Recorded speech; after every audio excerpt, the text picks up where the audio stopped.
In this video, we're going to continue our discussion of integration by parts and look at what can sometimes happen when you do integration by parts, when you actually also have to apply substitution in the process. So we have this particular example here, x cubed times e to the x squared. And based on our rule of thumb, where we generally want algebraic functions to be u and exponential functions to be dv, we might initially think that we should split it with x cubed being u and e to the x squared being dv. But we're immediately going to run into a problem because we can't actually take the antiderivative of e to the x squared by itself.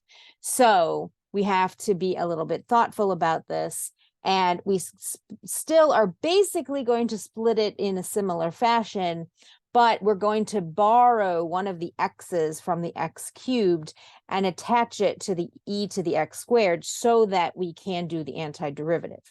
So our u will be x squared, and our dv will be x e to the x squared. Now, in order to integrate this, in order to get dv, we will have to do a substitution.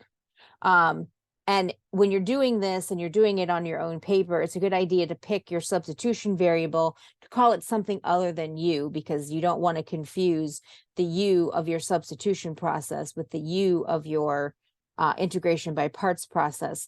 So behind the scenes, what we're doing here is we're saying, let's say w is equal to x squared, and then the derivative of x squared is 2x. And so when you do your antiderivative, you're going to end up with this x getting absorbed as part of your du, or dw in this case. And then you're going to end up with, as we see down here, 1/2 e to the x squared as your antiderivative. So what you'll need to do is you'll need to pull this off to the side and do this process separately in order to get from dv to v.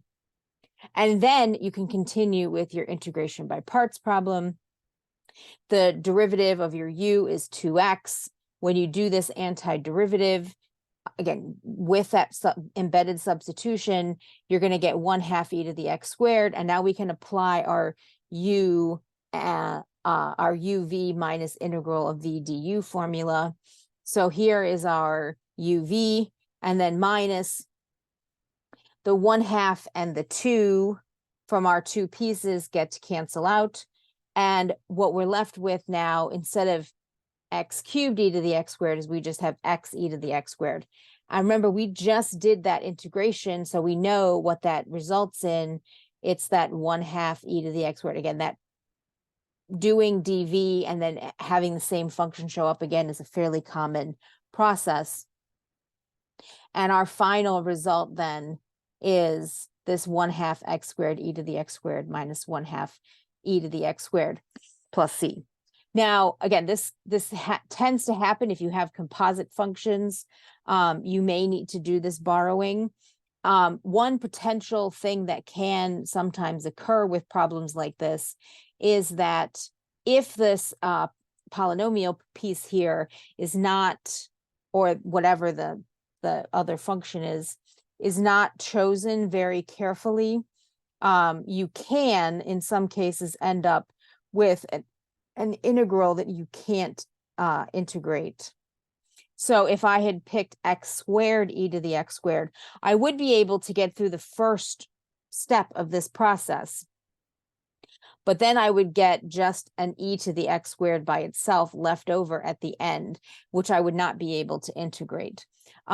Sometimes you may see that this will happen with certain kinds of functions, and you may then be able to do other things, maybe use a different kind of, if this was like x squared plus 1 in the denominator, maybe you would still be able to do arctangent or something like that.